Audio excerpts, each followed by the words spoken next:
key battleground states like Pennsylvania, where the latest Monmouth survey has the former vice president ahead by double digits.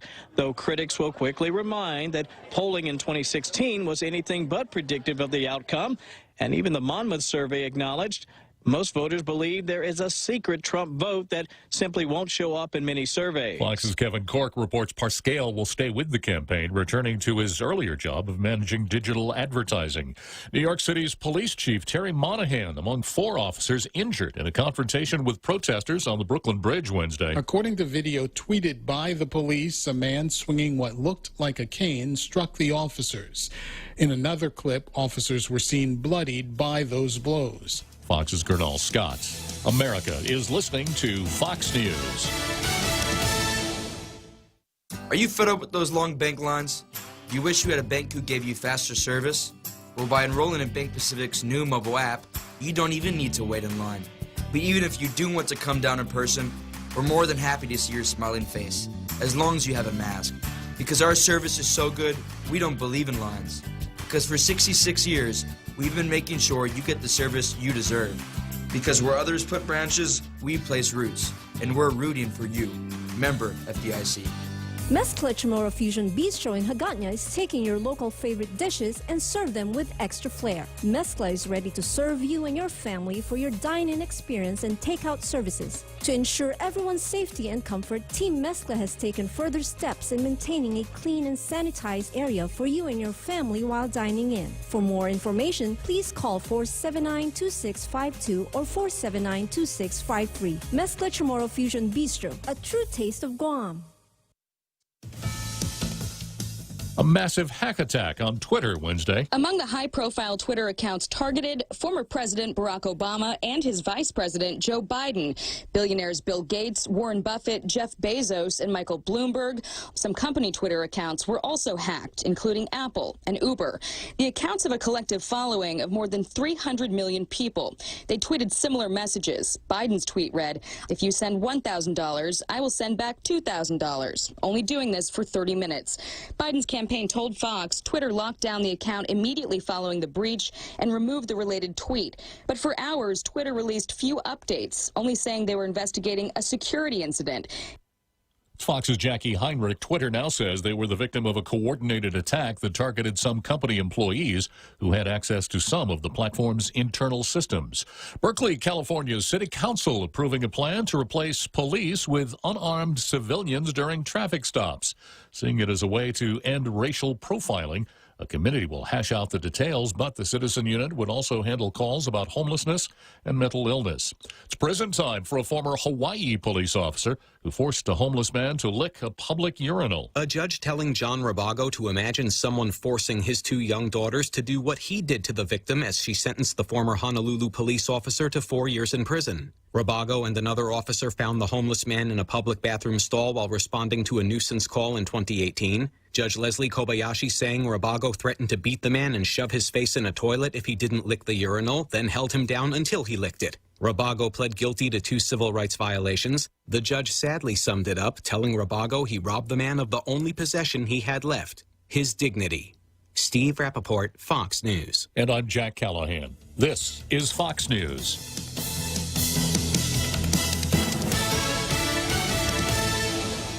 You've got a job to do. Having the right equipment for the job is critical, and East West Rental has the exact tools you need. Get it done faster with the right stuff, whether it's landscaping tools, concrete tools, lifts, trucks, lights, generators, trench boxes, welders, tents, tables, and chairs. They're here to help you tackle any project you're working on, big or small. Open Monday to Saturday, 7 to 5, closed Sundays. Find what you're looking for at East West Rental Center in Upper Tumont or call 646-1463. Woo-wee! Just take a gander at them tender and juicy fall-off-the-bone St. Louis ribs. Heavens to Betsy! What is their secret? It's bursting with so much flavor, I can eat them all day long. Come see for yourself, y'all. These fine slabs of hunky-dory, mouth-watering ribs are only available at Circle K. Circle K. Take it easy. Half a day. This is Michelle from APL Guam. Here at APL, our expertise and extensive network can help you grow your business and reach out to more markets. As a responsible carrier, APL is also committed to a sustainable future, whether it's protecting the environment or investing our efforts in giving back to the community.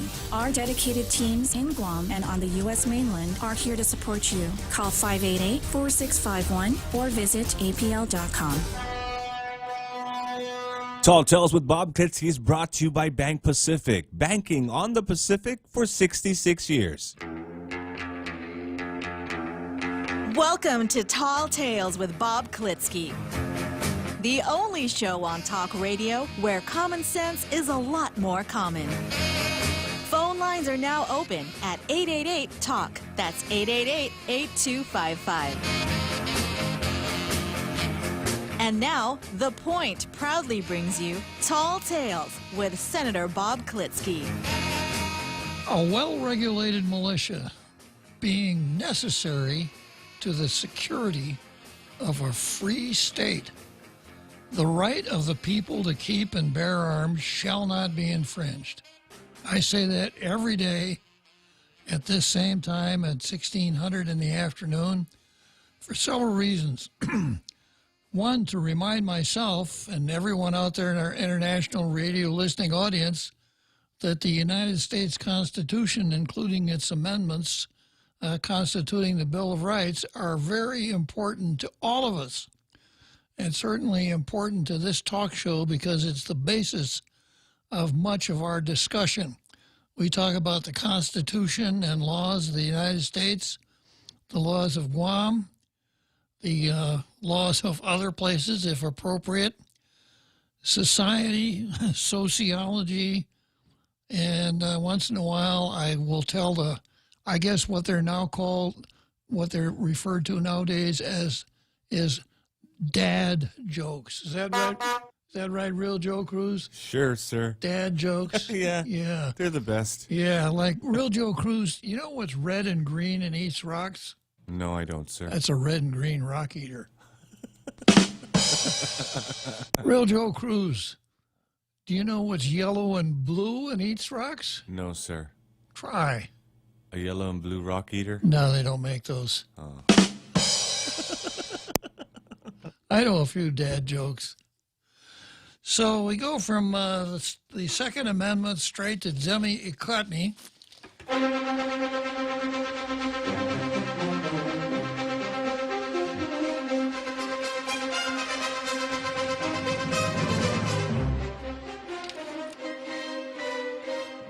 And today the Daily News is really breaking bad. They don't have their own editorial, of course. They have an editorial that they cobbed off from the USA Today editorial board. And it's, as usual, it's something that boilerplate they got from USA Today, and it bashes Donald Trump. Now, I could almost tell you that that's going to be the Daily News editorial without even looking at the paper. So here's what they say. Another view. Don't muzzle Tony Fauci. Well, I'm going to come right back at you, Guam Pacific Daily News. Don't muzzle your editorial page editor. Let him do his job. Write some local editorials.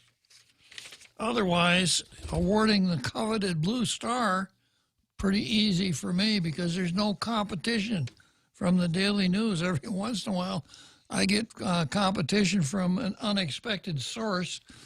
As an example, Candid News has received 3 Blue Stars, and they don't even have a printing press. Okay, then we go to the Post, and here, the Post a little off its game here the last couple of days. Here's from the Post. Message to U.S. DOE. Free up millions of dollars for Guam schools. In this pandemic, as the government of Guam revenue collections have fallen short of projections, and the Guam Department of Education can expect to receive less money than what it would normally receive from the general funds.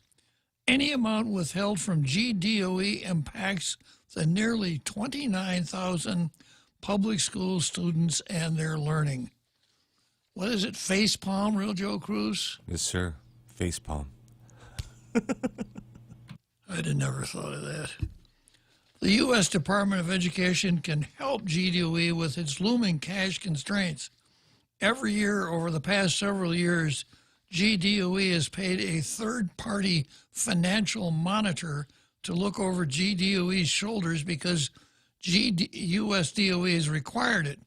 The required third-party monitor isn't cheap.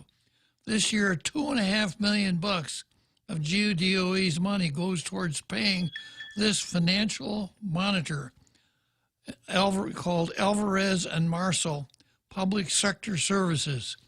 This monitor has been paid about $25 million over the last several years, according to John Fernandez.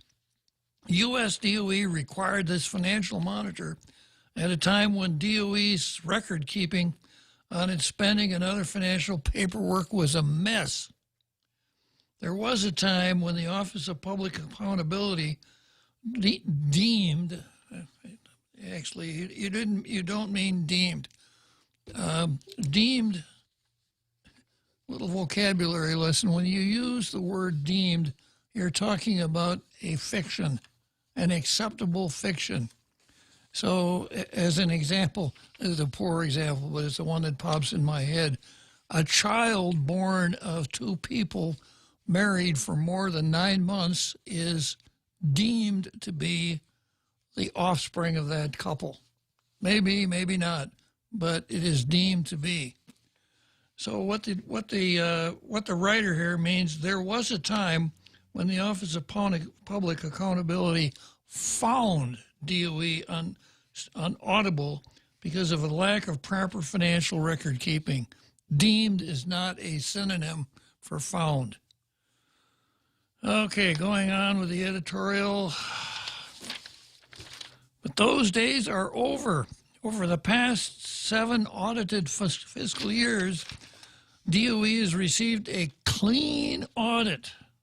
Well, that's pretty handy in these days of masks and hand sanitizers, etc. Clean audits. For the past 7 audited fiscal years, GDOE has received a clean audit as determined by the office, the OPA, or the auditors it hires to conduct the audit. Fernandez pointed this out Wednesday as he mentioned his hope that this year DOE, U.S. DOE, will finally remove the requirement for GDOE to remain under the watch of a paid financial monitor. U.S. DOE is in the middle of weighing this decision. We hope it cuts DOE some slack and will lift the financial monitor requirement as one of the conditions for GDOE to receive federal funds. If GDOE no longer has to pay the $2.5 million this year and in succeeding years, that money will help the department afford some of the most basic things. The local education department could buy a lot of textbooks, energy-efficient air conditioning units, functioning drinking fountains, walkway canopies so students won't get soaked in the rain, or security cameras to deter repeat burglaries.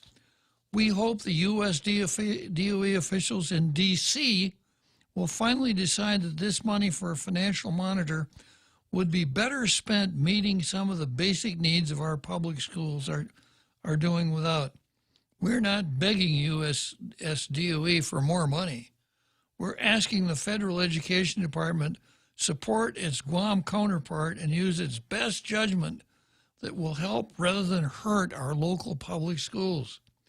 There is a way to continue holding GDOE accountable.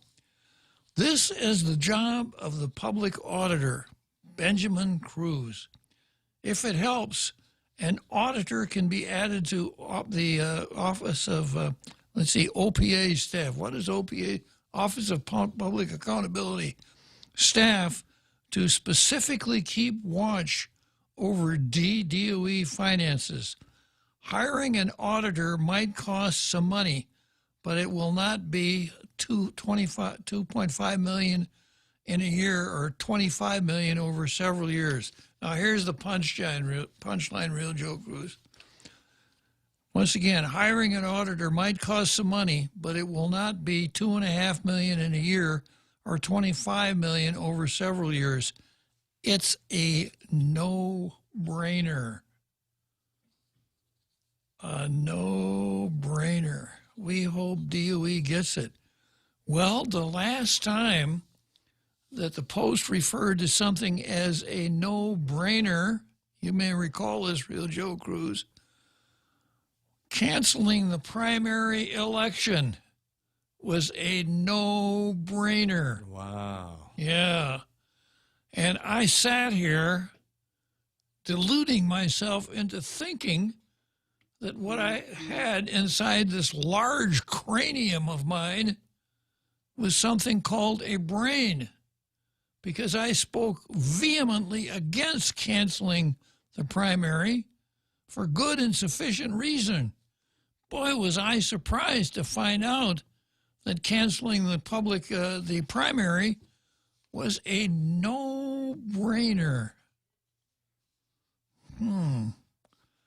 So what went wrong there? Maybe it's not a really good idea to use the phrase, it's a no-brainer,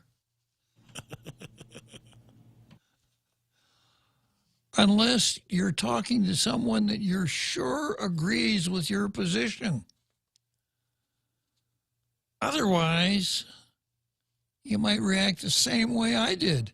You know, I laid this out really clearly, good, solid, cogent arguments based on policy, practicality, prognostication, alliteration. Where's that horn, Real Joe Cruz?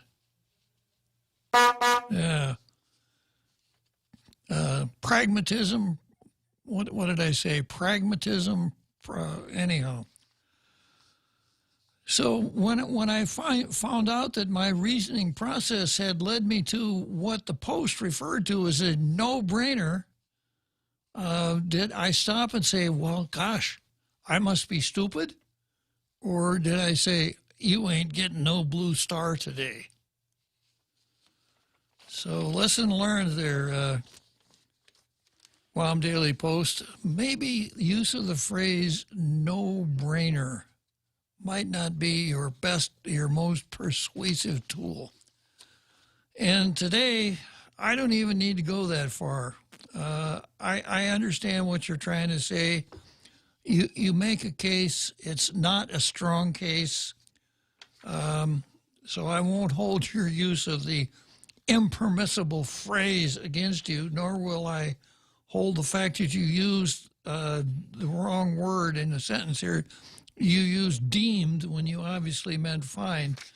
It's just that this editorial doesn't measure up to the usual high standard that we've come to expect from the Guam Daily Post. So, sorry, folks, no blue star today. Where's that sound effect? No.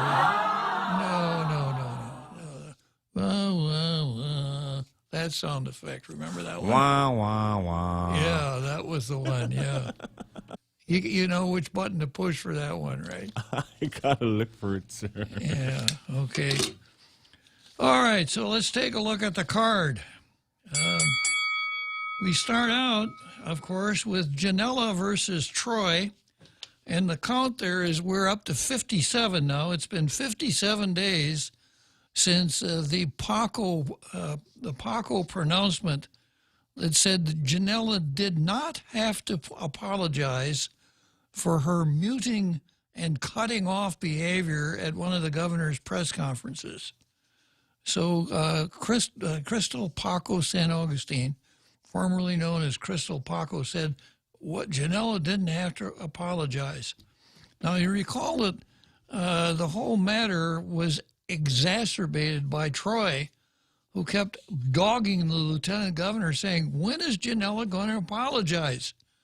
After Janela did the muting and cutting off at the governor's press conference, the lieutenant governor came on the air and said, Janella and Carlo Branch, I apologize, and Janella and Carlo Branch should apologize too. That just wasn't a good way to treat those reporters. So Carlo apologized a couple days later. Janella didn't apologize. And Troy kept dogging Janella about that until we finally came up with the Paco pronouncement. But in the meantime, Janella sued Troy. And the basis of the suit was that Troy had taken some images, some embarrassing images of Janella, and apparently published them. That was the gravamen of the estate of the case. File suit. Janella is represented by what's her name? Williams. What's her first name? Vanessa Williams.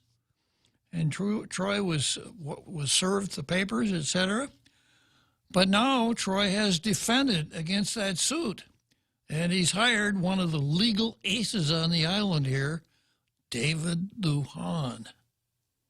Whoa, yeah, to represent him in this case. And without spending a lot, you don't need to even get out your Law and Order notebooks for this one, Real Joe Cruz. Without going into all of the details, Troy pleads what amounts to a bar to suit or an affirmative defense pursuant to the communications of all the names. Communications Decency Act, found at 47 U.S.C. Section 230. He says that the defendants are immune. And according to the answer that, or the motion to dismiss that Troy's counsel has filed, the Communications Decency Act was enacted in part to maintain the robust nature of Internet communications and accordingly to keep government interference in the medium to a minimum.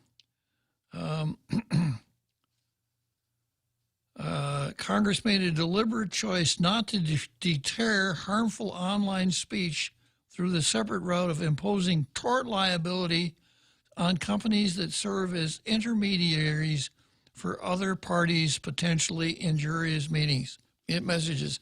So in other words, the carrier of the message does not have tort liability, which ordinarily, if it weren't for this federal statute, that would be the case. So Troy has pleaded what looks like a solid defense, and therefore Janella's case may be against Troy may be dismissed. So that's the latest on Troy versus Janella. And next we've got Tina versus Emergency, and I can tell you that the count for Tina now is up to 9. It's been 9 whole days since Tina saw something that was a danger to the public health or safety of such a dimension that she had to call the legislature into emergency session and suspend the public hearing on bills coming before the legislature. She did that 9 days ago so that James W. Moylan's bill could be heard on Tuesday. James W. Moylan's bill that has the short title, "We Don't Need No Stinking Democracy Here." But I'll get into that a little bit more later on. And then finally, we've got the countdown for Louise Munia. Louise is up to 12, I think, right now. It's been 12 days since we've discovered a genuine mistake on the part of Louise Munia. But we're going to keep counting on that one, too. I'm not going to go into this one today, but I felt a little sorry for these guys yesterday. Dewey and Atkins, two fellas that, just trying to cook a little supper, and the cops busted them down on Tumon Beach for poaching fish. Remember that, Real Joe Cruz? Yes, sir. They were poaching fish. They were poaching fish. So I guess the moral of the story is, if you're going to eat fish, probably the safest is sashimi, right? Yes, sir. That way you're not cooking them at all, right? That'll be the safest. But if you're going to cook them, fry them, broil them, bake them, barbecue them. Don't even think about poaching them, because you might get busted. And if you get busted, it's a serious crime.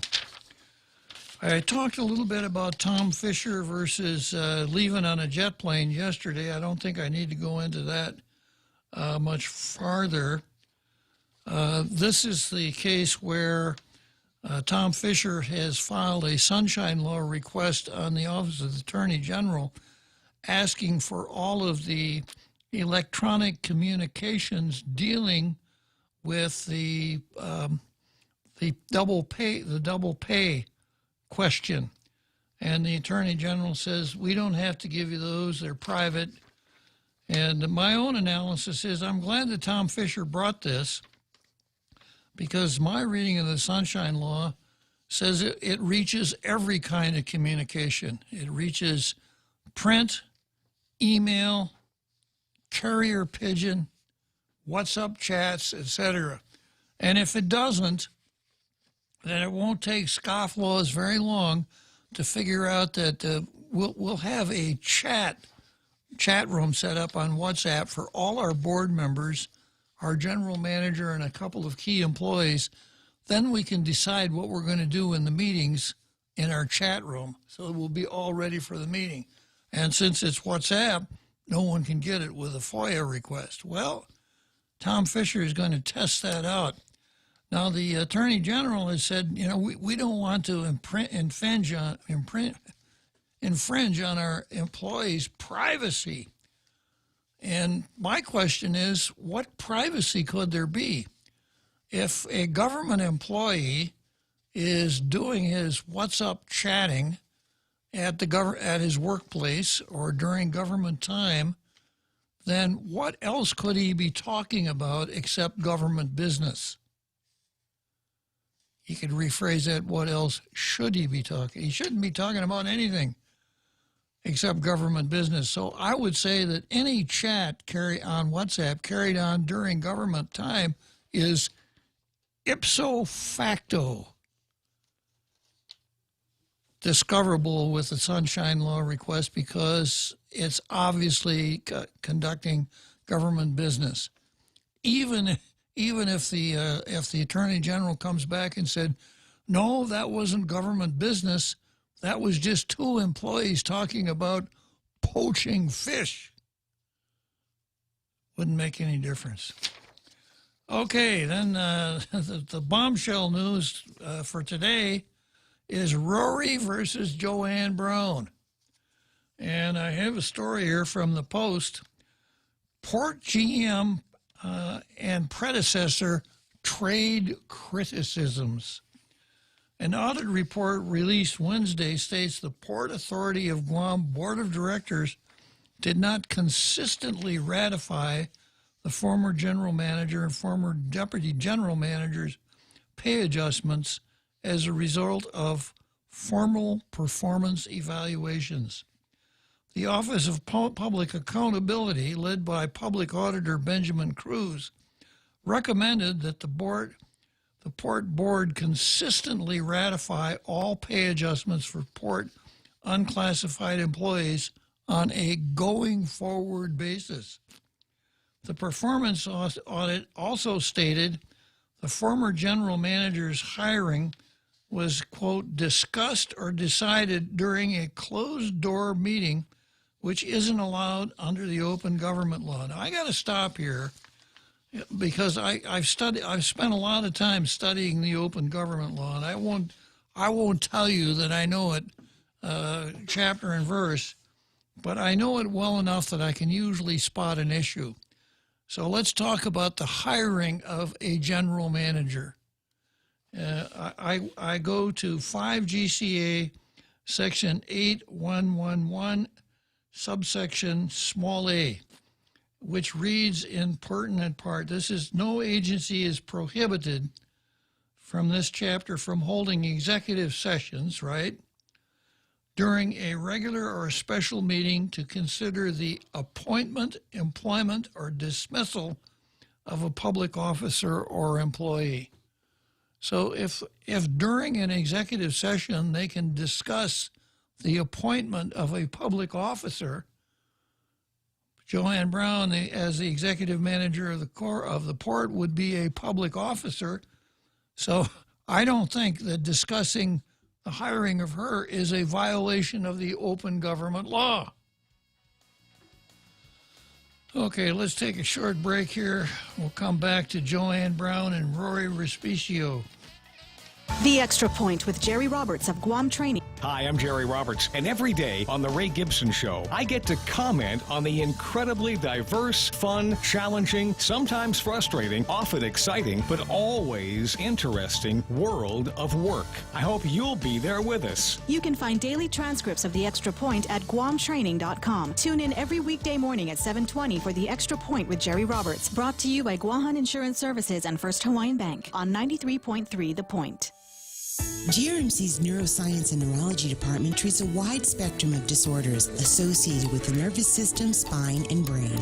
Some of the more common disorders include seizures, epilepsy, dementia, sleep disorders, migraine, and stroke, which is one of the leading causes of death on Guam. GRMC's neuroscience team is equipped with the latest technology and the finest neurological doctors. To make an appointment, contact GRMC Specialty Clinics at 645-5500. Tall Tales with Bob Klitzkie is brought to you by Security Title, when you absolutely need confidentiality in your real estate transactions. Now, more Tall Tales with Bob Klitzkie. Spitting truth like watermelon seeds at a summer picnic. Call now, 888-TALK, 888-8255.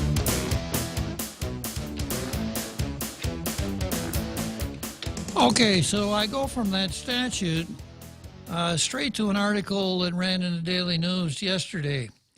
And this is a quote from Rory Respicio. He says, "I'm not surprised with the public auditor's findings surrounding Joanne Brown's illegal hiring and pay raises. It would appear that Joanne Brown will have to pay back all the money she received illegally. Additionally, since this audit finds that she was also hired illegally, it may even affect her service credits to the retirement fund and the calculation for her annual retirement annuity for all the years she was at the port." That's part of what Rory Respicio said. Now, reading that and considering everything that's transpired since Rory took over at the port last January of last year, I would have to say that Rory's remarks are precatory. What do you think, Real Joe Cruz? Do you think his remarks are precatory? I do believe so, sir. Yeah. Why don't you explain to our international radio listening audience what the word precatory means? Well, sir, precatory means relating or to expressing a wish or a request. Well, you got a great vocabulary. No wonder you're so good at your job, Real Joe Cruz. Thank you, sir. You got a great, yeah. So in other words, what Rory is saying, I think it's precatory. He's telling us what he wishes would happen, what he hopes would happen. Now, I see this guy over here in the Lazy Boy. You remember the guy that knows all the answers and usually speaks up when he thinks he's got a bad case of the gotchas, and he always speaks up when he thinks I got you, Bob. And right now what he's saying is, yeah, hey, Bob, didn't you have Joanne Brown on your show just a couple weeks ago? Yeah. Yeah, I did.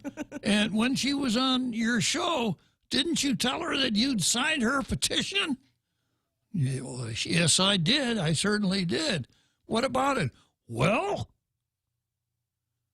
okay, so that's true. And I want to fill in some more of the blanks here with my analysis that what Rory is saying is precatory. And that is that you recall, and I've been through this a couple of times, when Rory first came on board as the executive manager of the port, at his very first board meeting, he stuck out like a sore thumb. He had three things that he wanted to accomplish. First of all, he wanted to enter mediation with Champ Calvo to settle the YTK matter. Yeah. And Oscar Calvo was so angry at him that Oscar said, "You ought to resign, Rory. You don't have any authority to do that at all." And I think it was Maria Mesa kind of expressed similar thoughts. And Rory backpedaled really quickly. Well, we all we did was just kind of a light chat about, whether it'd be a good idea or so. Actually, they agreed on where they were going to meet to mediate. So, and then Rory told the board at the port, we need to settle this because our exposure here is $15 or $16 million. We could save a lot of money if we settle now. And one or more than one of the board members said, I think it was counsel Michael Phillips said, it's before the Supreme Court. We need to wait until the Supreme Court decides. And Rory, yeah, but after they decide, if they decide against us, we don't have any bargaining position. So Rory really distinguished himself by coming forward and saying, we need to settle the YTK case. And that he had approached Champ Calvo without the board of the port even knowing about it. So, Rory's own bargaining position kind of slipped when the Supreme Court decided in favor of the port. And we didn't have to pay $15 million. We didn't have to pay anything at all. That was the first thing that Rory wanted to accomplish. The second thing he wanted to accomplish, he was concerned about the Port 7, and he wanted to appoint, what was her name, Connie Shinohara? Yeah, Connie Brennan Shinohara, to head up a task force to examine the Port 7 cases and some of the other adverse actions to make sure that justice had been done. In other words, he was already talking about settling those cases when he just come on board. Now, those cases are very, very complicated, even for the lawyers that are handling them. How did he develop such an intense knowledge of those cases when he probably hardly unpacked his briefcase? Could it have been assisted by the fact that a couple days after she was fired at the port, Bernadette Mano, the central figure in the whole Port 7 matter, went to work for Senator Rory Respicio? Maybe, maybe not. But that stuck out like a sore thumb. And then the third thing that Rory wanted to accomplish was he wanted to get rid of Mike Phillips. And he made no bones about it. And he said, we got to hire in-house counsel, get rid of Phillips, he costs too much, etc. Phillips' contract didn't expire until July, and there was some interesting that happened along the way, but I won't even go into that. So Rory's idea, we'll hire in-house counsel. So they hired, it took them a while to do it, and they hired Joseph McDonald as in-house counsel. Joe, I think, lasted about a month. And he was gone. He was out of there.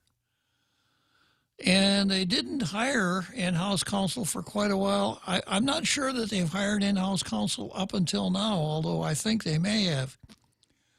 But in the meantime, you'll recall the entrance of the wolf. When Connie Shinohara resigned, it just so happened that the wolf was in the very room, was introduced as the new deputy general manager, the wolf, a.k.a. Louis Baza. So Louis Baza came on board. Louis Baza had been chairman of the Civil Service Commission. So when Bernadette Mayno's case was to go before the Civil Service Commission, it just so happened that the port had not replaced Joseph McDonald, had no lawyer, so the wolf was going to go to the Civil Service Commission and represent the commission there, Luis Baza. But that didn't happen because the wolf put together a 12-page paper to persuade the board to settle the remaining 4 Port 7 cases. So this is what Rory brought to the table with him. He wanted to throw in the towel on the Port 7 cases. He wanted to throw in the towel on the YTK case, and he wanted to kick Mike Phillips out. Now, I don't know why Rory wanted to kick Mike Phillips out. Maybe he doesn't like Mike Phillips' band or something like that. Or maybe it was because he didn't think Mike Phillips would stand for things like throwing in the towel on YTK or throwing in the towel on the Port 7. Obviously, the wolf was much more pliable in that respect. So that's what Rory brings to this situation now, and his what I think is precatory remarks. It would appear that Joanne Brown will have to pay back all of the money she received illegally.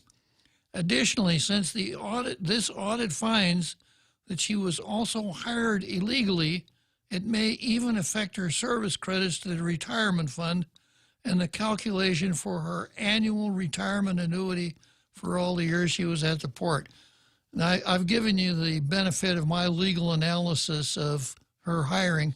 It doesn't look to me like there was any illegality there. As far as the rest of it, well, I'm a real open government law hawk. We go all the way back to the CCU and their illegal raises. So BJ has kind of chummed the waters a little bit. We'll see. Be interesting to see how what I'm going to refer to as Rory's board reacts to this. And I think there may be one holdover from the old board on this one. Maybe not. So, nowadays, and I'm going to be partisan here, the Democrat approach to things, the lefty approach to things is this, that you must not only win the political contest against someone, you must destroy that person in the process. Justice Kavanaugh on the Supreme Court, you must not only come in and say, we don't want this guy to be the justice of the Supreme Court. We don't think he's qualified. We don't think he's this or that. You must ruin him in the process. I don't know if that's what's going on here or not, but precatory is the key word. So in this exchange here, Joanne Brown had a statement or two also. Let me see if I can find them.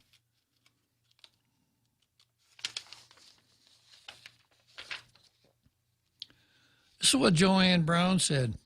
It's no secret that Rory Respicio arrogantly walked into the Port Authority of Guam with an agenda in mind to interfere with pending litigation before the Supreme Court.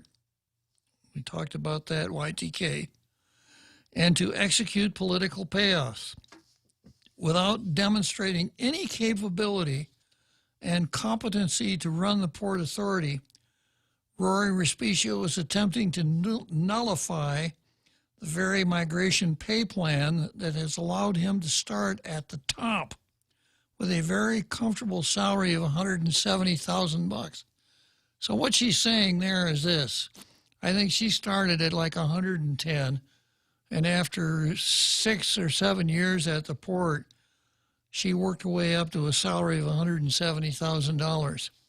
Rory walks in off the street, and where does he start? $170,000. nice work if you can get it. Joanne goes on to say, I have great respect for every PAG board member I had the honor to serve with as general manager, and I have always respected and stood by their guidance, direction, and authority on everyday matters concerning the port. During my time as general manager, I showed up to work, I was transparent with my actions, and I followed the process according to and authorized by the PAGA board, rules, regulations, and the laws of Guam. And she wound up by saying that she stands by her record of government service. So that's Rory versus Joanne Brown, a hotly contested matter being tried right now in the court of public opinion. Oh, there was another statement here that I thought was pretty good. Let me see if I could find it.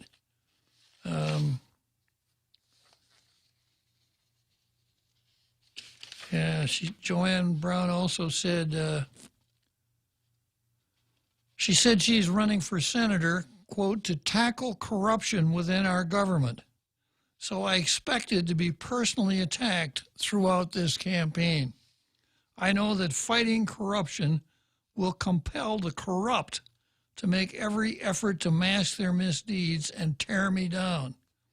This is an example of it. Okay, they're both former senators. A very valuable addition to the card. You talk about a couple of heavyweights duking it out here for 15 rounds. That's what we've got. Okay, and next on the card is Lulian Guerrero versus the Treasury.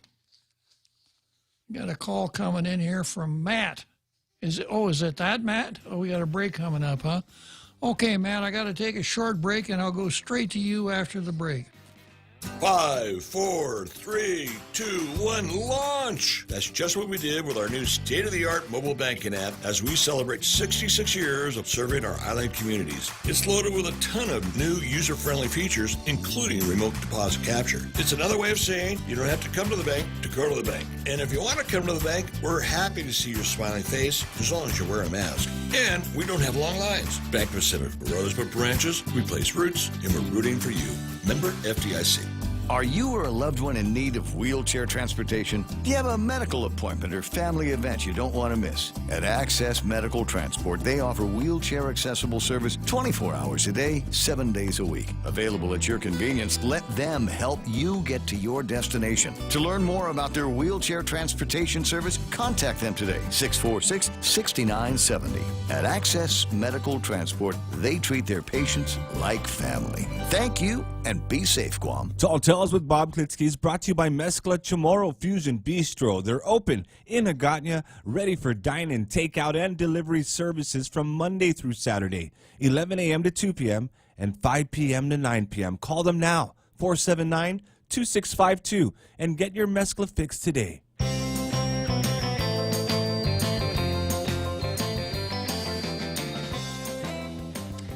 Okay, so here we are back again. We got about 10 minutes until that big halftime show that you've all come to know and love so well. But in the meantime, I'm going to have a little chat with Matt. How you doing, Matt? I'm doing pretty good. How are you, Bob? Couldn't be better. Oh, great. Same here. Same here. I sent my doctor's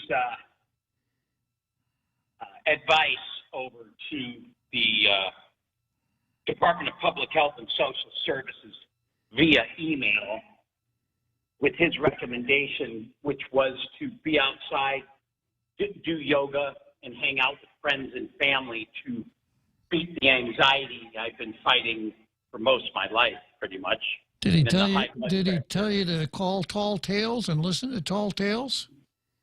No, he probably might have recommended against it. Maybe I get my anxiety moving again. Hey, Matt, are you at the bottom of a well? No. You sound like you're at the bottom of a well. Yeah, how about a cave? Yeah. Okay. Well, we can hear Kind it. of an echo? Say again? Is there kind of an echo? Not really. It just sounds like you're at the bottom of a deep well and hollering to the top. But we can hear you. We can understand you. So go ahead. Okay, well, that should be a little bit better. Much better. Yeah, much better. All right. Yeah, okay. Well, I just wanted to let everyone know, that I'm COVID negative. Okay. And the doctor has given me orders to stay at home, and DPHSS has been written 3 or 4 letters by me, and never once have they ever responded. Not once. I see. So, even when I was incarcerated still. So does does the department or the director of public health?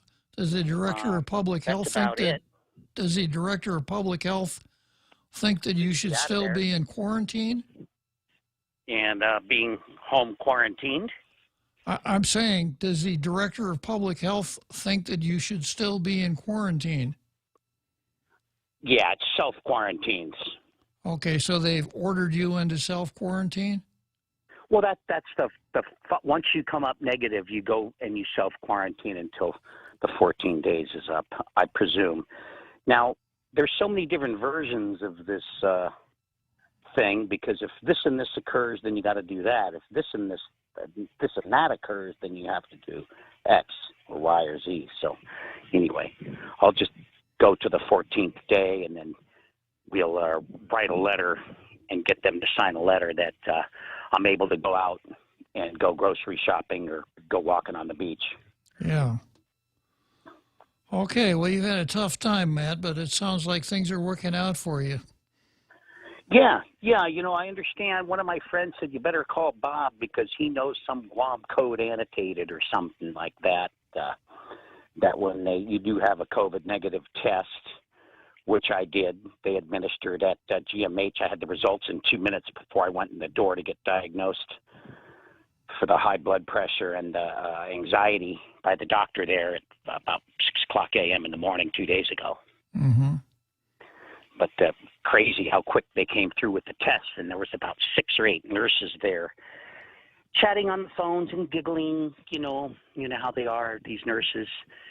And they had nothing to do. I was the only one in the ER, and they had 2 huge tents out there, and they had test kits piled up to the ceiling going unused. And they could be out testing the people and letting them go home quarantine and be treating Menamco with more respect. Welcome home. Go ahead and make sure you're good and stay at home. And then when your 14 days is up, you can go out and enjoy a normal life. Yeah. Rather than quarantine you in their facility with the gross food and the bad treatment. Sure. Well, I'm glad it worked out for you, Matt, and let's hope that you can live happily ever after this sort of bad experience, right? Yeah, terrible. They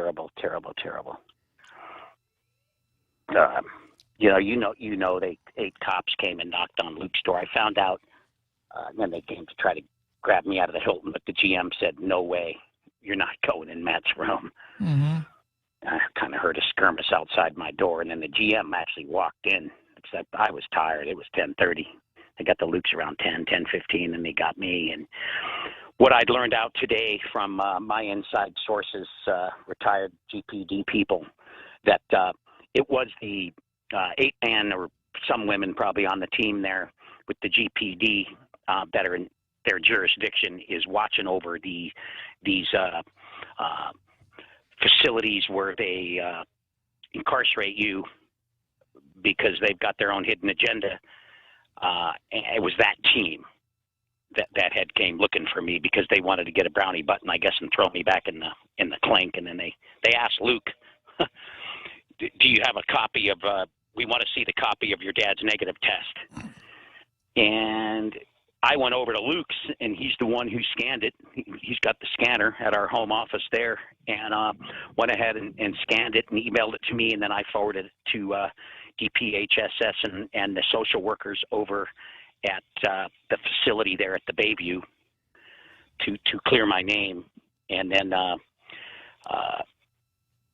Luke said, okay, yeah, he's at the Hilton. You know, he's got a copy. I printed with him, and I got a copy here. And Luke said, hey, let me print you a copy. And they said, never mind, right? But they had came asking for the copy. Then they said, never mind. What they wanted to do was just throw me back in. They didn't want a copy.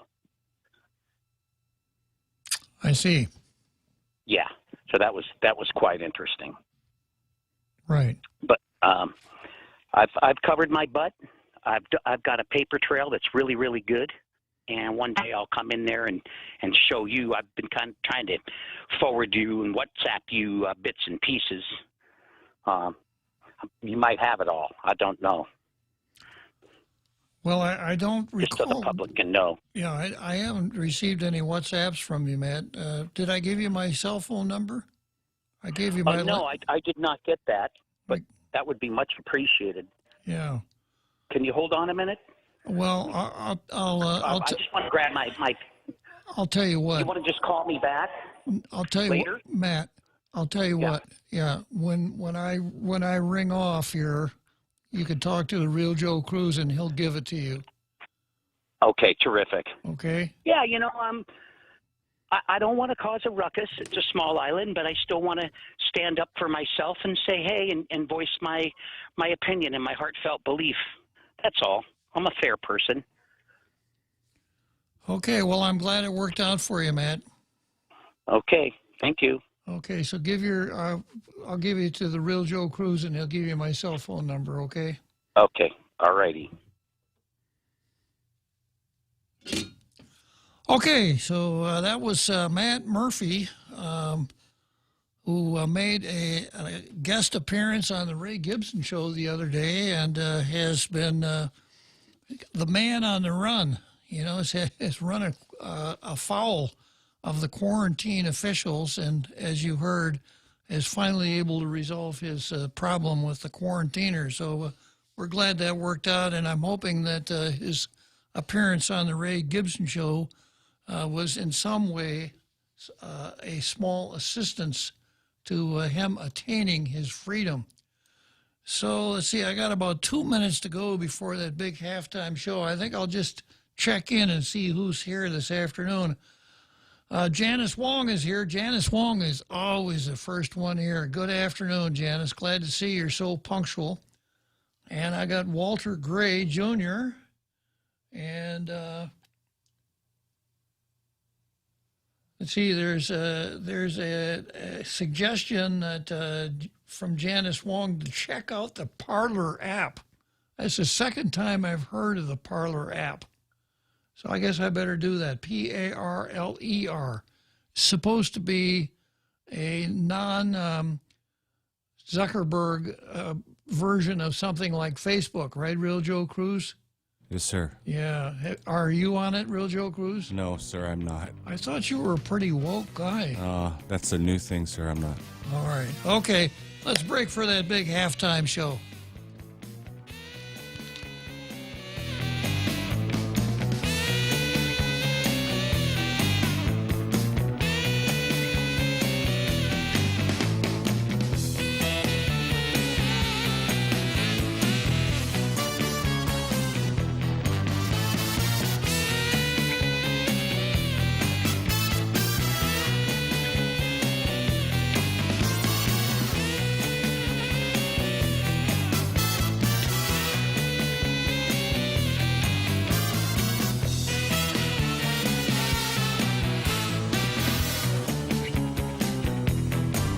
The Point is KUSG, Hagåtña, Guam, 93.3 FM and 104.3 HD3. Hoisted on their own petard. I'm Jack Callahan, Fox News. Twitter hacked Wednesday by what they call a coordinated social engineering attack that targeted some company employees and gave the hackers access to several high-profile accounts. Barack Obama, Joe Biden, and Elon Musk's among them. The hackers posting bogus messages promising to double cryptocurrency deposits made on certain websites. The scammer's account racked up at least 300 payments, totaling about $120,000 worth of Bitcoin cryptocurrency. It's not clear if all of it was from people who clicked on the tweets. Fox's Jackie Heinrich Heinrich. Twitter says they've now restored most of the accounts. Perhaps that's why President Trump posted on Facebook Wednesday that he has switched campaign managers. President Trump announcing that Bill Stepien had been promoted to the role of Trump campaign manager, adding that former manager Brad Parscale would continue to lead our digital and data strategies as a senior advisor. Fox's Kevin Cork, the president trailing in many of the national polls. Stop the violence march in New York City yesterday and didn't. 37 protesters were arrested amid some violent clashes with police, and it all started on the Brooklyn Bridge. Some alarming video shows a protester striking NYPD officers with a bar. 4 officers suffered injuries. Fox's Aisha Hosni reports the NYPD's chief of department was among those hurt. The number of positive coronavirus tests peaking at 67,000 in the United States yesterday, a new one-day record. South Florida, specifically Miami-Dade County, now considered the hottest of hotspots nationwide, where roughly 1 in 3 tested is testing positive, bringing up comparisons to China at the very beginning of the viral explosion. Fox's Phil Keating, China claiming to be the world's first economy to bounce back from the virus, reporting more than 3% growth in the second quarter. America is listening to Fox News. Are you fed up with those long bank lines? You wish you had a bank who gave you faster service? Well, by enrolling in Bank Pacific's new mobile app, you don't even need to wait in line. But even if you do want to come down in person, we're more than happy to see your smiling face, as long as you have a mask. Because our service is so good, we don't believe in lines. Because for 66 years, we've been making sure you get the service you deserve. Because where others put branches, we place roots. And we're rooting for you. Member FDIC. Mezcla Chamorro Fusion Bistro in Hagåtña is taking your local favorite dishes and serve them with extra flair. Mezcla is ready to serve you and your family for your dine-in experience and takeout services. To ensure everyone's safety and comfort, Team Mezcla has taken further steps in maintaining a clean and sanitized area for you and your family while dining in. For more information, please call 479-2652 or 479-2653. Mezcla Chamorro Fusion Bistro, a true taste of Guam. President Trump hinting yesterday that he'll have an announcement next week about federal efforts to end ongoing violence in several cities, also picking up the endorsement of a national police group. The National Association of Police Organizations membership has voted to back the president this election cycle. President Trump, who has billed himself as the law and order president, has openly criticized presumptive Democratic nominee Joe Biden for his stance on defunding police. NAPO President Michael McHale said in a statement to President Trump that his steadfast and very public support for officers across the nation swayed them. The organization held off on an endorsement in 2016, but had given its support to the Obama-Biden ticket in 2008 and 2012. Gernal Scott, Fox News. The federal government did not execute convicted killer Wesley Perky yesterday, blocked by a federal judge in Washington who says Perky's attorney's claims that he's suffering from dementia need to be explored. He'd killed and dismembered a Kansas teen years ago. The Justice Department has asked the Supreme Court to lift the stay. So far, they have not. Fans in the stands for a sporting event last night. In front of a crowd of as many as 30,000, Chase Elliott proved he's an all-star. Chase Elliott gets his first, super proud of you guys. First all-star win in his 5th start. Audio courtesy of Fox Sports. The number 9 Chevy pulling into victory lane for the first career NASCAR All-Star Race win for Chase Elliott, following in his dad Bill's footsteps, just the second father-son combo to win the All-Star Race, joining the Earnhardts. Elliott walks away from a noisy Bristol Motor Speedway with bragging rights and a cool $1 million. Kyle Busch, Kevin Harvick, Brad Keselowski, and Denny Hamlin rounding out the top 5. Matt Napolitano, Fox News. Asian stock markets closing Thursday lower. Dow futures are down more than 100 points. I'm Jack Callahan. This is Fox News.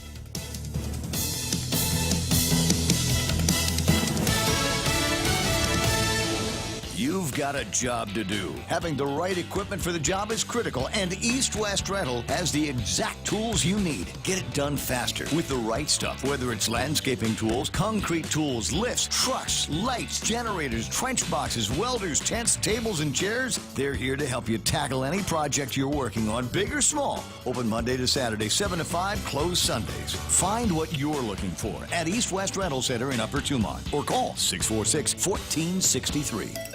Everyone has a busy schedule these days, and sometimes we forget to schedule our routine dental checkup and cleaning. Don't neglect your dental health. Schedule one today with Dr. Robert Yang and his SMILE team. Conveniently located at the East West Business Center on Marine Drive, Upper Tumon. Call us today at 647-8702 or 3. Again, that's 647-8702 or 647-8703. We make smiles happen. Hofady, this is Kayla from APL Guam. Here at APL, our expertise and extensive network can help you grow your business and reach out to more markets. As a responsible carrier, APL is also committed to a sustainable future, whether it's protecting the environment or investing our efforts in giving back to the community. Our dedicated team in Guam and the U.S. mainland are here to support you. Call 588-4651 or visit apl.com. Tall Tales with Bob Klitzkie is brought to you by Bank Pacific, banking on the Pacific for 66 years.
So here we are. We've enjoyed another one of the halftime shows here on Tall Tales that we all groove on like so well.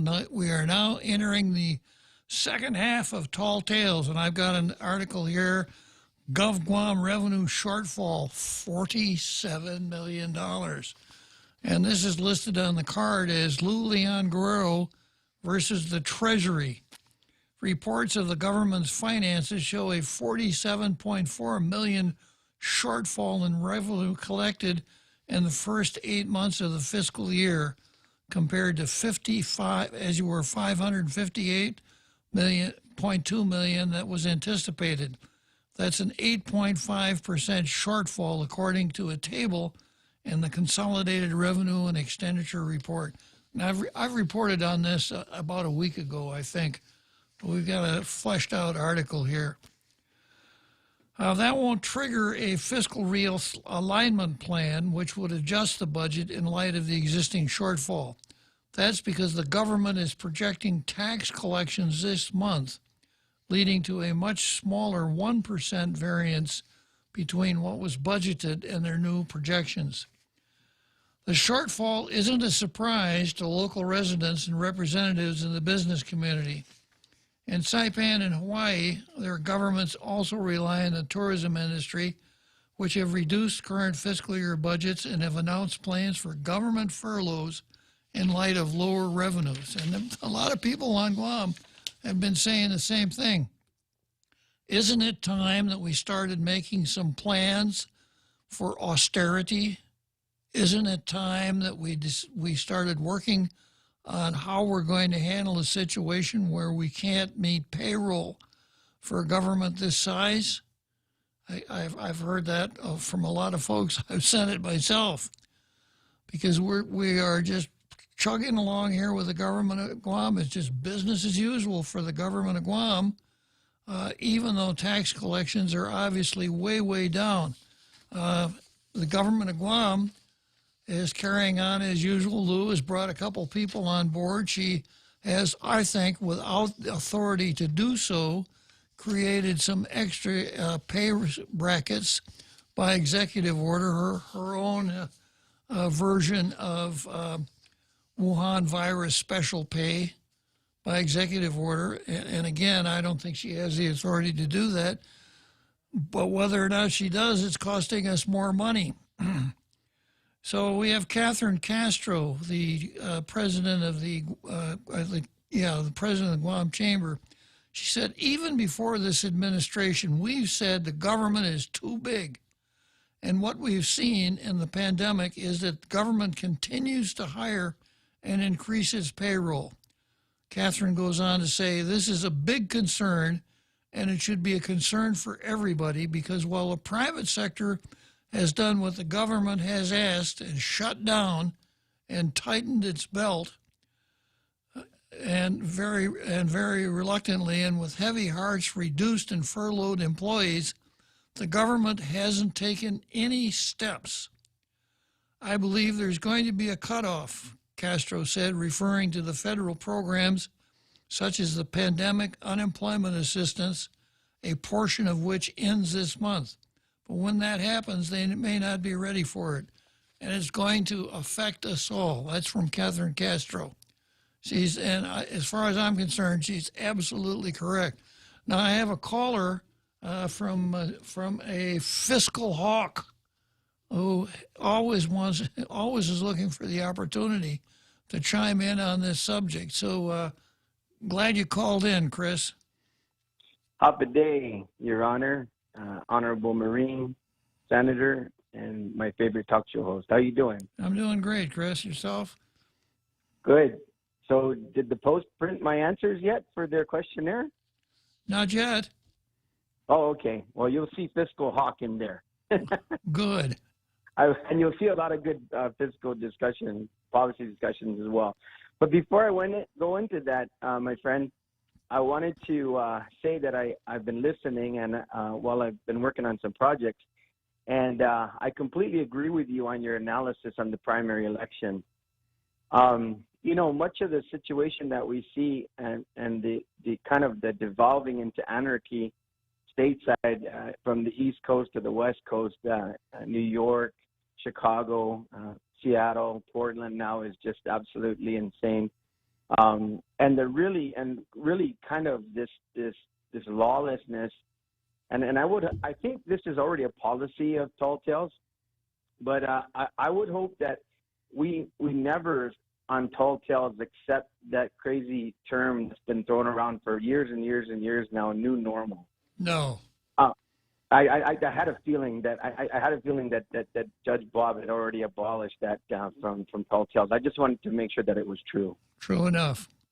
Yeah, and the reason why I talk about the parallel of new normal is as you've discussed and opined so many times on this great show is, whenever we continue to allow something that's presented to us in a way of having some root of wanting the root goal to wanting to have social justice and do and all this reasoning behind anarchy and lawlessness and normal citizens just simply sit back and take it.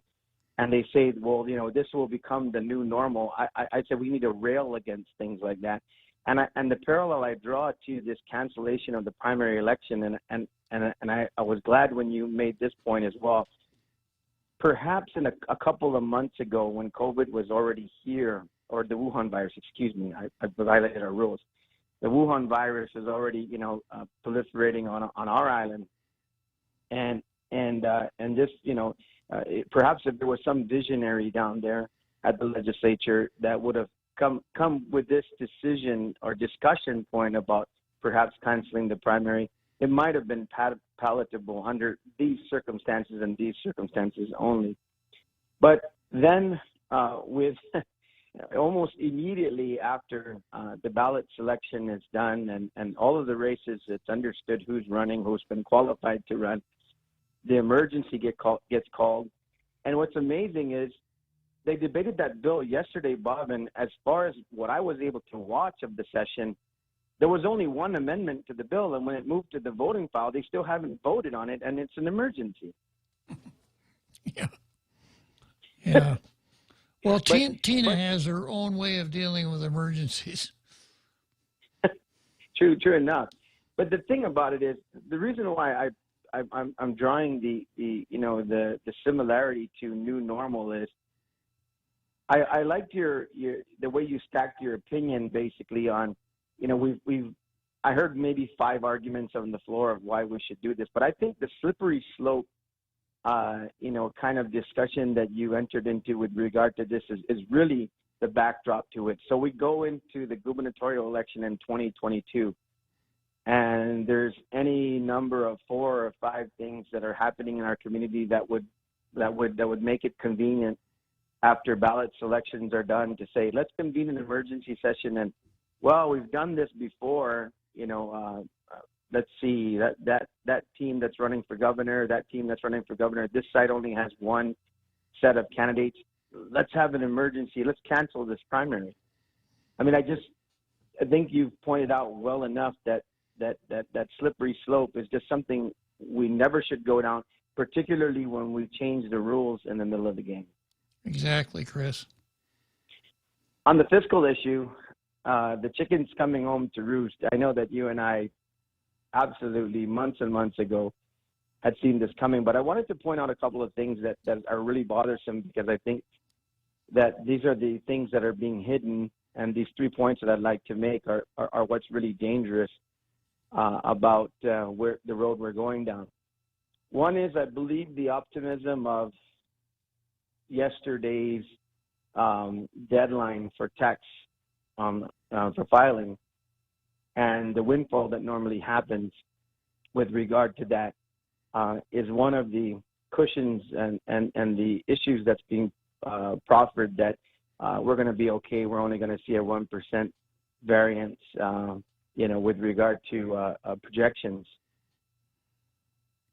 From what I understand, and I received some information today, that there are, I believe, calculations which are including federal stimulus in the accounting of this fiscal year, which I think should absolutely not happen. Right.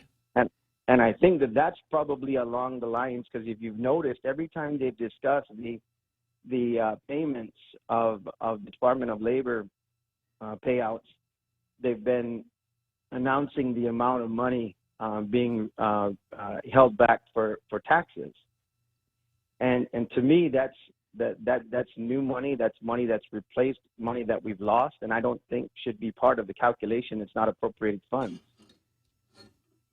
The other thing is, I don't know the number right now, but if I've followed along well enough on how many distributions have been made with regard to tax refunds, and I know that just using the date, Bob, I believe they're up to January 28th, and I think they only opened receiving about a week before that of filings.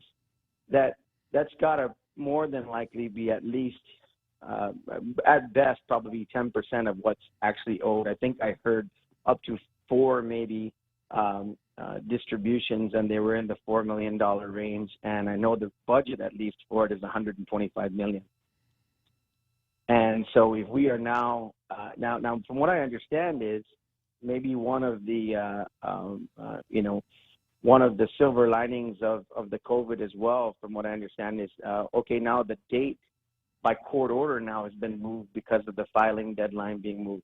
But all that means is we're going to kick this can all the way in to fiscal year 2021. And from what I understand, even now they continue to have the budget hearings without a budget ceiling for any agency, and the administration currently will not put out a number in terms of what they anticipate for the budget for the 2021 fiscal year. And all of this situation on our hands, Bob, and just a simple pronouncement of, we don't have to entertain any, we don't have to entertain any discussions on a reorg plan or a realignment plan or anything with regard to fiscal responsibility, because everything's going to be okay for this fiscal year, I think is completely irresponsible. Really? Agreed, Chris. And so finally, you'll see in my answer to one of the posts question about what we can do, because I had a pretty vibrant discussion with a focus group, and they asked me kind of a similar question, and so I said, well, one of the things we need to immediately do is revert the GRT back to 4%. I'm like, wait a minute, you've just told us about all the government revenues and the situation that exists and everything else. How do you reconcile that? And my point was simply this. You cannot kill off every business right now that's holding on by the skin of their teeth in order to try to stay in business, provide jobs for our people, provide any potentiality of a future with regard to their business model, business plan, and having a business. With all the uncertainty that we currently have right now and all the uncertainty we continue to project for investment, growth opportunities, and even just maintaining what we have, and think for even a moment that you're going to tax your way out of that deficit. Exactly, Chris. Exactly. And I have never, you and I, Bob, have been doing this for a long time. I have never seen the government react or be proactive, but only react. And the only time that we get together, sit down, and buckle up, get the pencils out, and do everything we need to do to be realistic about revenues and streamline costs is when we're forced to do it. And it's been obvious to me that besides the federal spending and stimulus and bailouts and the 1% that has generated millions and millions of dollars for the government, not in the people's hands, not giving buying power to our people, not helping our businesses survive, not making our community better, not putting our people back to work, is just something that should not be tolerated. And you cannot just continue to make it easy. You have to do the hard work of making sure you rein in spending. I agree 100%, Chris. I enjoy the show, Bob, and look forward to the balance of it. And I enjoyed yesterday Frenchie as well, man. The history lesson he gives. I hope he calls today with another history lesson. He is a fountain of knowledge, isn't he?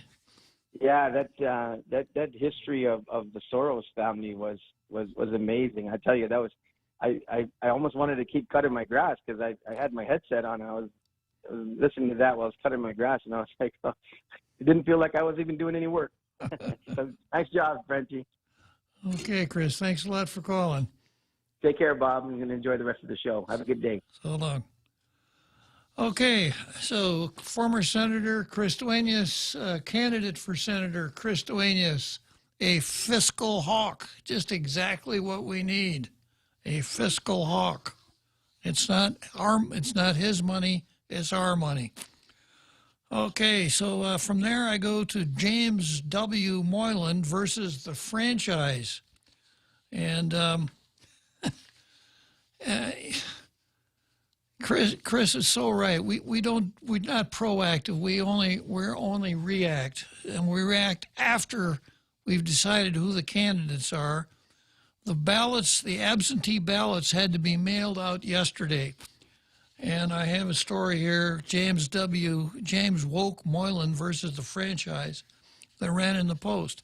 Absentee ballots for the August 29 primary elections were mailed Wednesday after senators went on another, and the Post has a sense of humor. The Post says, quote, emergency session, unquote.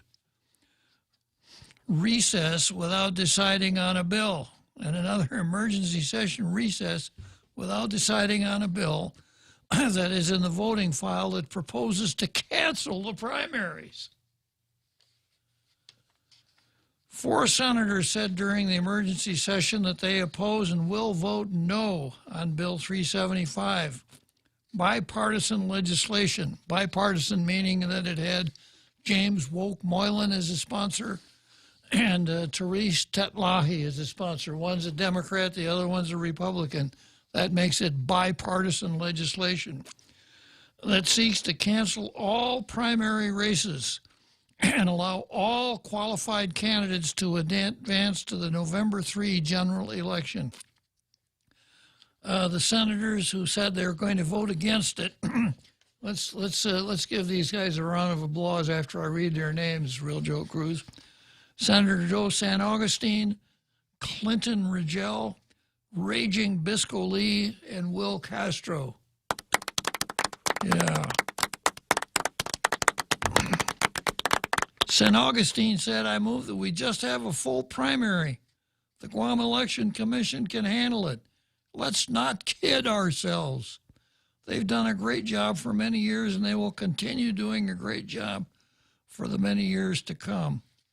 That was hours after St. Augustine withdrew Bill 374, which sought to cancel only the primary races that do not have challengers. At least 4 other senators, including Bill 375 authors Moylan and Tetlahi, said they are for the bill. Do you have a sound effect that sounds like a boo, Real Joe Cruz? Boo. Hey, that's pretty good. That sounds almost like a real person. Very good, Real Joe Cruz. All right. So after hours of debate, Bill 375 was sent to the voting file.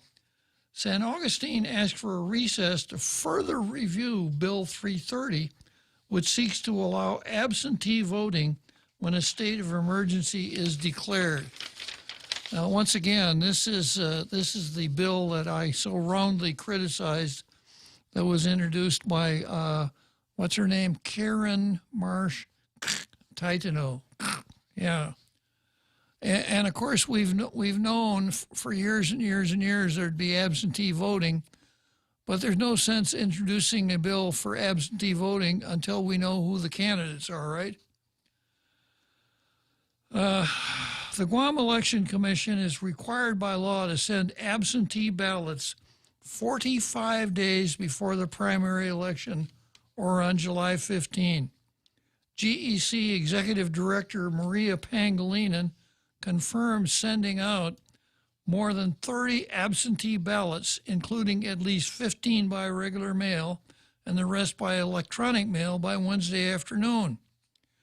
If Bill 375 becomes law, GEC is prepared as well to send out a follow-up notification to off-island voters informing them that the 2020 primary elections have been canceled and the mailed absentee ballots are moot. Now, let's just stop and think about that a little bit.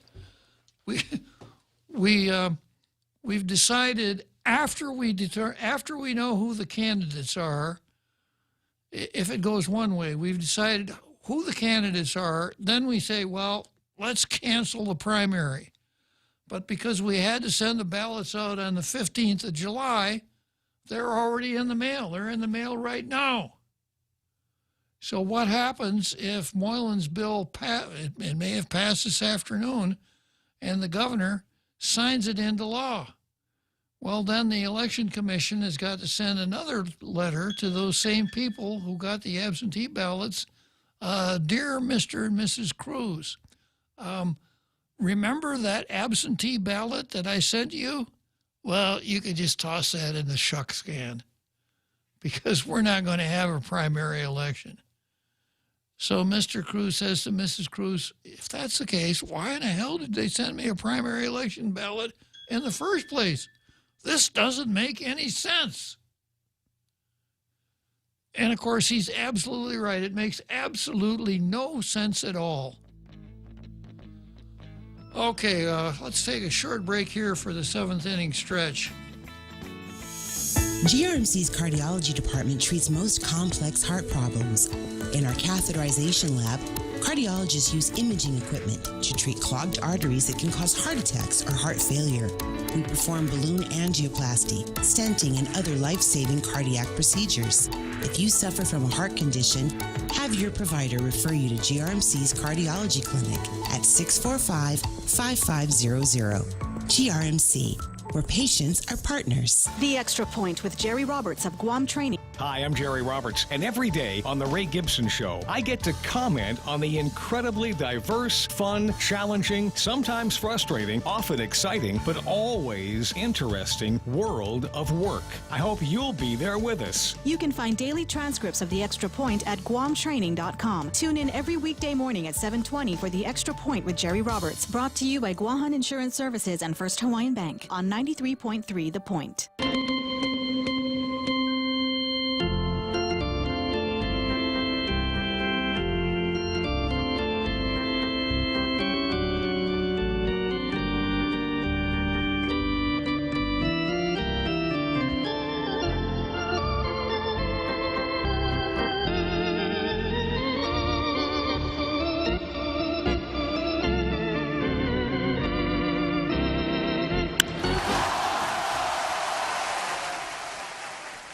Okay, so here we are, seventh inning stretch, Wrigley Field in Chicago. We go from Wrigley Field straight back to the historic studios of The Point here in Upper Tumon. And right now I'm talking about the silliness of our legislature canceling, in the process of possibly canceling the primary election after we know who the candidates are. And I've made, I could take that one straight to Wrigley Field, after we know who the teams are playing and what the players' strengths are, then we start changing the rules.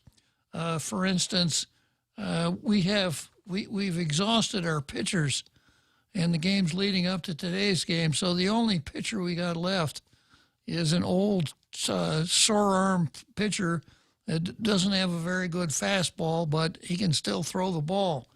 So we change the rules and we say it used to be 3 strikes and you're out.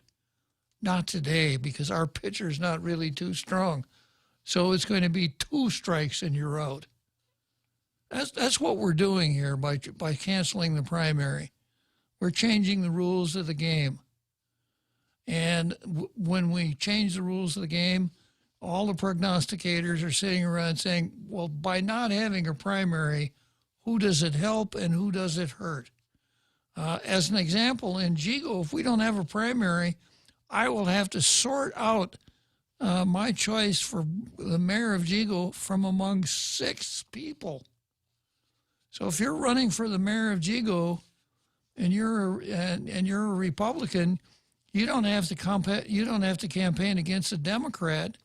You got to campaign against 5 other people. It's. I don't want to use the word madness. It's not madness. It's just nonsensical.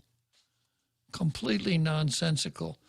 And then to know that you got a 45-day timeline on the ballots, and to vote to cancel the primary after you have sent out the absentee ballots, which is what's going to happen this afternoon. They may vote to cancel the primary election with full knowledge that absentee ballots for that primary are in the mail and are going to be received by people. When you do stuff like that, do you think, members of the legislature, do you think it causes people to say, these guys don't know what they're doing? They really don't understand what it is that they're doing to do harebrained things like this. Can I borrow a phrase from the Post, Bill Joe Cruz? Sure, sir. Yeah. Not changing the rules of the primary election after you've identified the candidates is, are you ready for this, Bill Joe Cruz? I'm ready, sir. It's a no-brainer. Yeah. It's a no-brainer, but that's what we're going to do. So I listened to some of the debate on the bill. Jim Moylan, was asked some hypothetical questions. He didn't want to answer hypothetical questions. Well, what happens if there's a runoff, for example? So if there's a runoff for the D.C. election, for the Washington rep election, which the Organic Act requires if no one achieves a majority of the vote in the general, Have we saved any money? Have we saved anybody exposure to the Wuhan virus? No. It's just an exercise in stupidity to think we could cancel the primary now. And as Chris and I were talking, if we'd been having this conversation a month ago, it would not have been completely illogical, and it would not have started us down the slippery slope. But the slippery slope now will be addressed every time we have a primary election and we see who the candidates are and how they line up. And then the smart money will figure out how can we game the system of the primary election to help the person that we want to win, and then make it harder for the person that we don't want to win. That's what we're doing right now. So the story talks about debate. Moylan, Therese Tetlahi, Tello Taitigui, and Mary Torres spoke in favor of canceling the primaries to mainly prevent the further spread of Wuhan virus, as well as to cut the necessary costs. And I've pointed this out before. That is, pardon the expression, folks, that's a fool's argument. How about if we cancel the general election? We'll save twice as much money. If we cancel the general election, we have elections too often. Mary Torres wanted senators to serve for 4 years anyhow. So in light of the Wuhan virus and in light of how much money we could save, let's just cancel the 2020 elections, and then we'll do it again in 2022. Wuhan virus will probably be under control. We would have saved a lot of money. What difference does it make? Why do we have to have an election every 2 years? Just because we have a law that says that? Yeah, that doesn't make sense, does it, Real Joe Cruz? No, sir. Yeah. So, and then I always get into this, on this point, I ask, well, how do we balance the interests here? You know, on the one hand, we have the certainty of the necessity of the electoral process, the certainty that it's going to be run fair. It's not going to be set up to favor one team or the other, one person or the other, et cetera. And then it's going to be regularly conducted. That's on the one hand. And then here we're saying, well, yeah, those things are important, but if we could save money, then we can play with it a little bit. And if there's a chance of spreading a disease, there's another reason we can play with it a little bit. So what exactly is it that would cause us to balance these interests? And my answer is this: nothing. Once we've determined when the election is going to be, we don't change it. And if we're going to change it, we change it far in the future. We never change it after the candidates have been chosen. So you four that made the save the money argument, and you four that made the Wuhan virus argument, back to the drawing board. Well, I've got Phil Flores on the line. Good afternoon, Phil. RK, how are you doing today? Doing great, Phil. Thanks. I am too. But I have a couple of thoughts on this primary cancellation conversation. Certainly. The first one is saving money. Really, come on, these guys. Like, they're really interested in saving money. Where else are they trying? Number one. Mm-hmm. Number two, coronavirus, we're all going to get sick. Do we really think it's going to be that much different on November 3rd than on August 29th or whatever the date is? No. And the other thing is, as a former strategist, used to be more involved in the hands-on politics and elections, I'd like to see a primary just to see who are, and I are because I'm a Republican, who our strong candidates are. And I like to see primary to see who the not-so-strong Democrats are, because if I'm running a campaign, it's got, you know, the tiger or the lion doesn't go after the strongest wildebeest, it goes after the stragglers. And I would just think we would want to do it, and the Democrats would want to do it for post-primary strategies. Good point. Good point, Phil. Just my thoughts. Very good. I'm looking for I'm looking for baseball opening up soon. You know, I'm a season, and I'll just put this aside, as an aside, then I go off.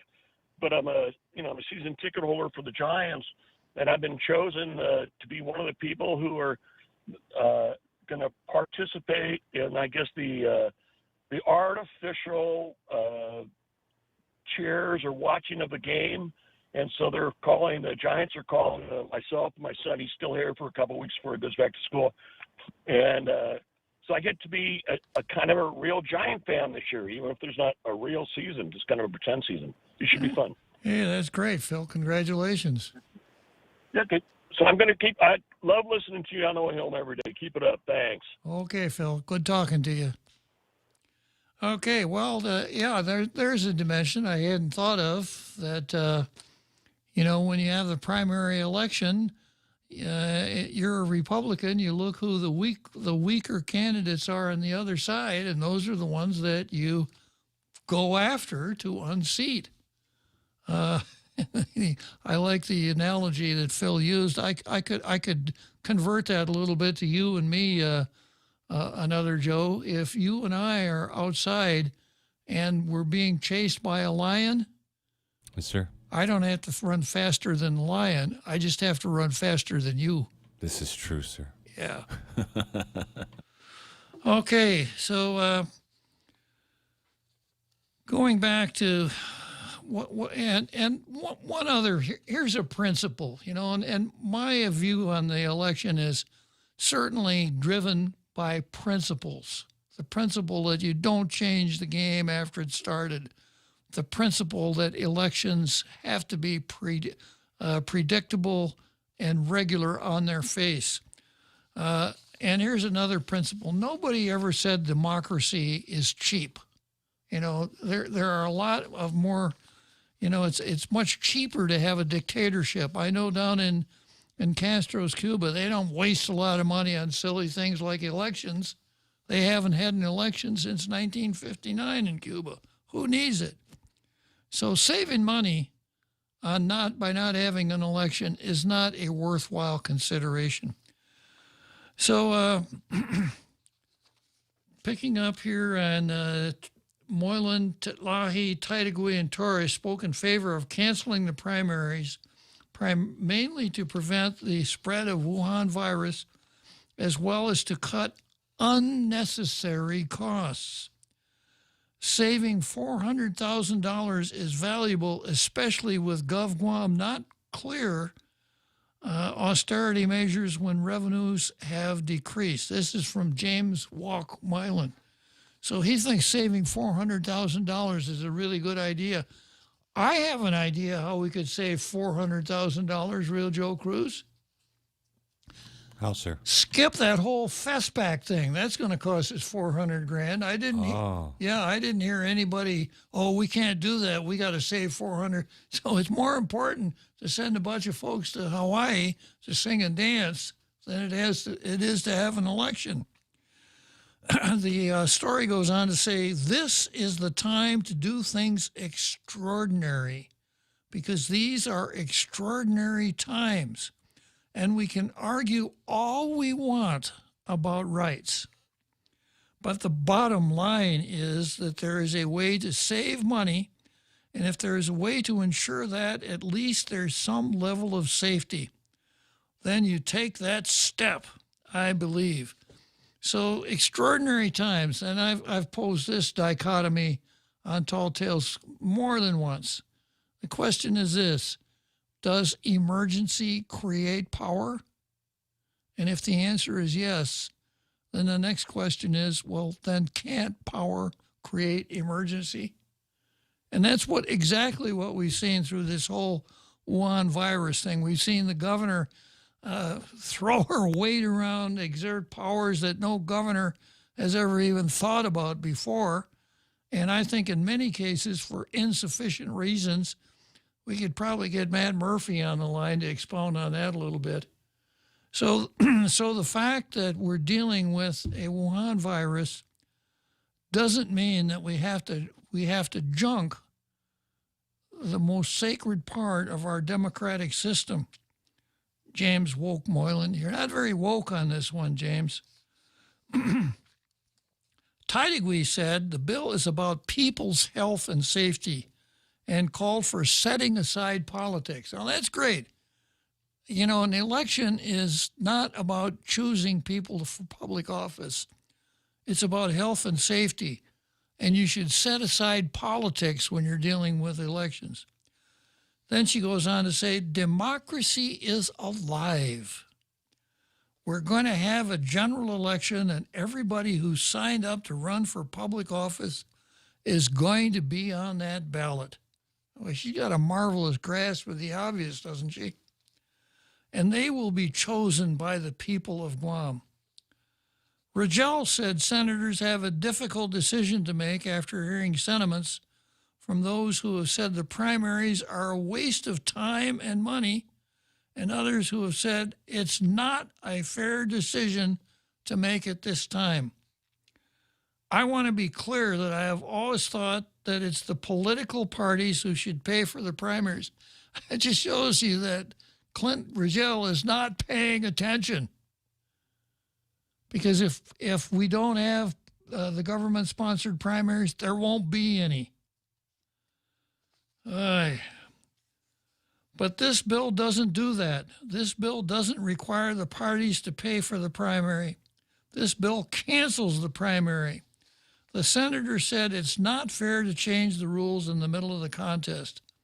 If we cancel this primary election, it will not be fair for all. So with that, I must rise in opposition to this bill, and I will be voting no, he said. Castro, the only Republican running for delegate, he's a Republican? Yeah. No. Really? Yeah, it's what it says here. Okay, tell you what, we're going to head down the home stretch, and it's so often the case. I will have someone riding side saddle with me as we go right down the home stretch. And that side saddle rider is going to be none other than who, Real Joe Cruz? R. Carlson. R. Carl, yeah. Wow, nice smile. So perfect and all. Thanks. I owe it all to Dr. Robert Yang and his smile team. They do wonders for a healthy, happy mouth. Got teeth? Don't wait until they hurt. Schedule your routine checkup and cleaning with Dr. Yang and his smile team. Suite 119 in the East West Business Center, Upper Tumon. Call 647-8702 or 3. The best thing that happened to teeth since toothpaste. Dr. Yang and his smile team. They make smiles happen. Are you or a loved one in need of wheelchair transportation? Do you have a medical appointment or family event you don't want to miss? At Access Medical Transport, they offer wheelchair accessible service 24 hours a day, 7 days a week. Available at your convenience, let them help you get to your destination. To learn more about their wheelchair transportation service, contact them today, 646-6970. At Access Medical Transport, they treat their patients like family. Thank you, and be safe, Guam. Tall Tales with Bob Klitzkie is brought to you by Bank Pacific, banking on the Pacific for 66 years.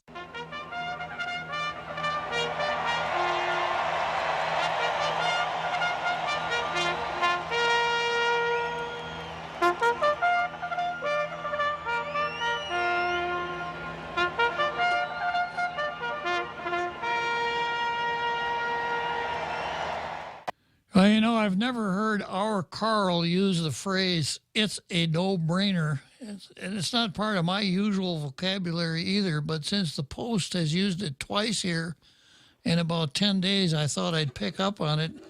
And I'm going to find out, our Carl, is it part of your evaluation tools to say that something is a no-brainer?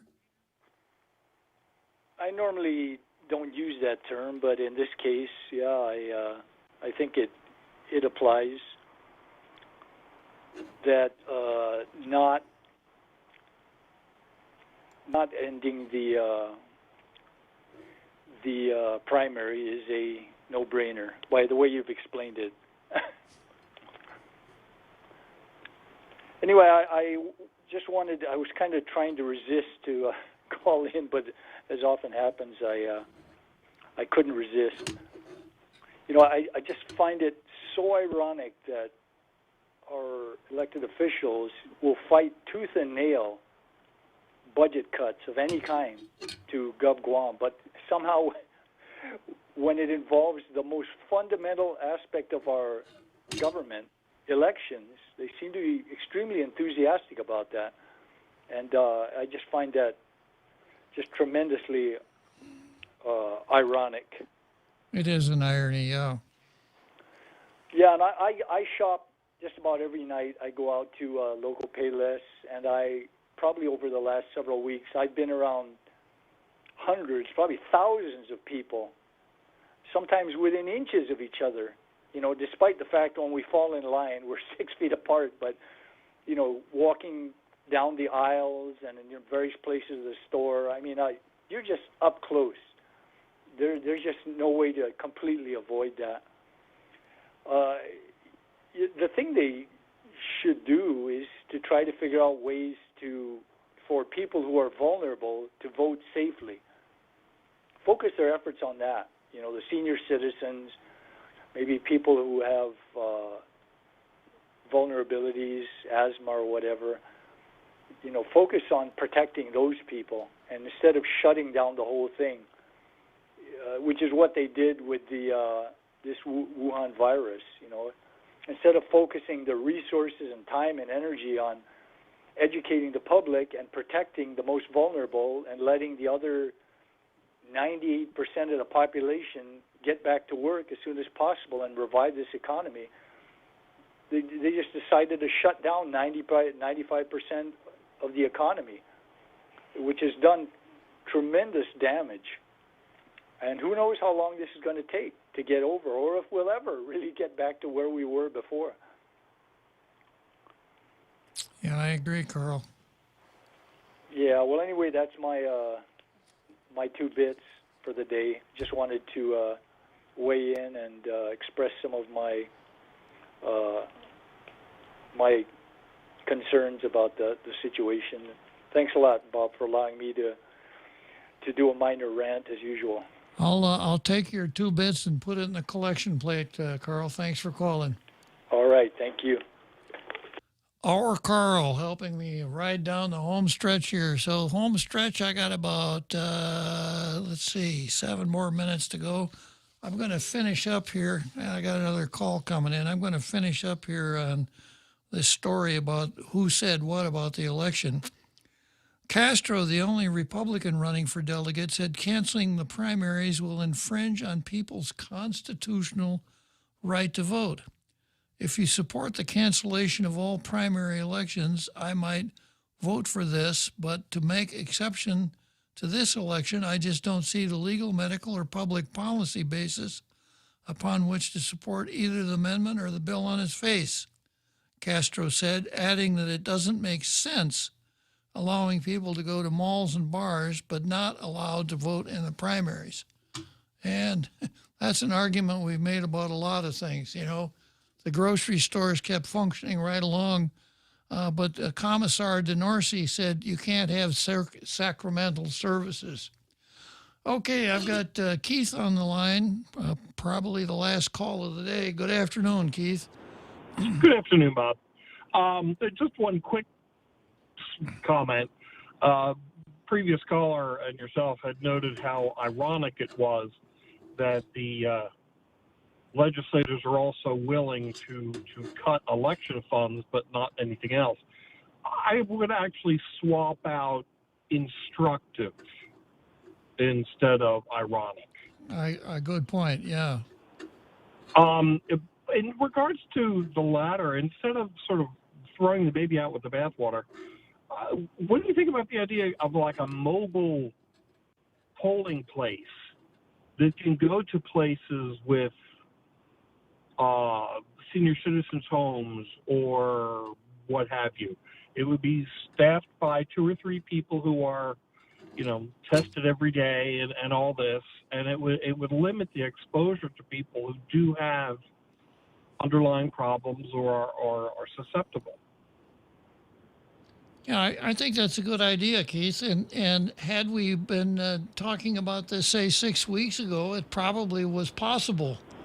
But, you know, in addition to being spendthrifts, most of the people that the legislature apparently don't understand how to read a calendar, because, you know, we've known for a long, long time that the primary was going to be on August 29, and no one started thinking about these things until we found out who the candidates were, when it's actually too late.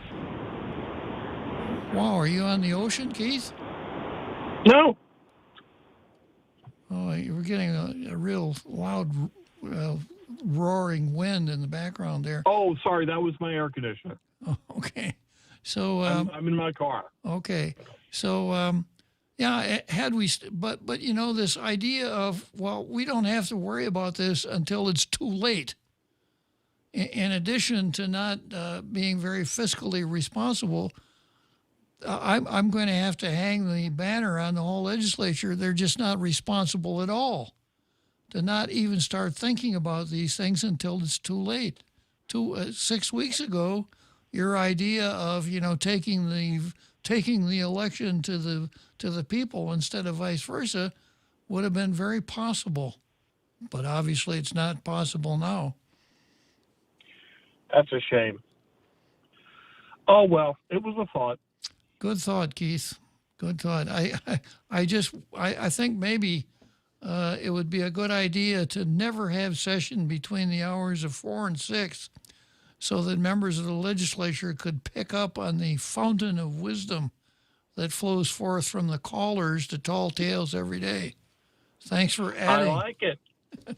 If Ray goes and gets into the legislature, I think we should make that one of the first bills he puts out. I'd vote for it. I sure would. Okay, Keith, thanks a lot for calling. Thanks. Bye-bye. Yeah, it's a good idea. You know, we could have identified the older folks, the people with comorbidities, the ones that are most vulnerable, set up special methods of taking the ballots to them, and everybody else comes to the polls like they always do. Real Joe Cruiser, you're not at risk. You're too young to be at risk. No, sir, I don't think I am. No. You're probably going to be around for another long, long time. 200, maybe 300 years, sir. Let's hope so, yeah. So I'm going to wrap up this article here. Castro said that it doesn't make sense allowing people to go to malls and bars but not be allowed to vote in the primaries. And then we have Senator Raging Bisco Lee. Raging Lee said some villages with multiple mayoral candidates will be forced to be led for 4 years by a mayor who got only up to 20% of the votes cast in that village because of the cancellation of the primaries. That's Jigo. 6 candidates, you divide 100 by 6, I think that comes out to like 17%. So the winning candidate could have gotten 18% of the vote if it was spread out that way. Yeah. It's bad enough to have a mayor that's elected by a majority of the people, but the situation like that, not so hot. Well, let me see if I got any interesting things on Facebook here to close up the program. I guess I do. Okay, so it's been a little slice of heaven being able to chat with everybody out there in the international radio listening audience today one more time. Tomorrow's our least favorite day of the week. It's Friday, but Real Joe and I will be back then. We'll see you tomorrow.